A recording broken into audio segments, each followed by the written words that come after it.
কান্না করলে কিন্তু তোমাকে একটু কিউট লাগে না, কিউট লাগারও দরকার নাই। কিন্তু বেশি কান্না করলে কিন্তু দাঁত পড়ে যায়, এটা জানো? এই একটা তো মনে হচ্ছে পড়েও গেছে। 1 2 3 কই না তো, দাঁত পড়ে নাই। যাক, বেঁচে গেছো। তো এখন বলো কি হয়েছে? কেউ কিছু বলছে তোমাকে? বাংলাতে 3 আর 3 পাইলেই তো 33টা হয়ে যেত। দুধ মজা করে না তো। তুমি জানো এক্সামের দিন কি হয়েছে? টিচার আমাকে বকা দিয়েছে, তাই আমি কিছুই লিখি নাই। মানে টিচার তোমাকে বকা দেওয়ার কারণে তুমি আর লিখোই নাই?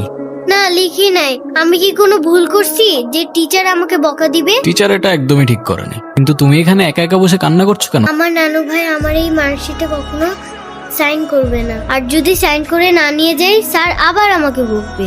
আচ্ছা, তুমি আমাকে একটা হেল্প করতে পারবে? কি হেল্প বলো তো? তুমি আমার মার্কশিটে একটু সাইন করে দিতে পারবে? এটা কি আমাদের করা ঠিক হবে? আরে দুধ, তুমি করো তো। ওকে, পেন দাও। সিগনেচার আমি করে দিচ্ছি, কিন্তু ব্যাপারটা কিন্তু সিক্রেট রাখতে হবে। আচ্ছা, সিক্রেট রাখবো।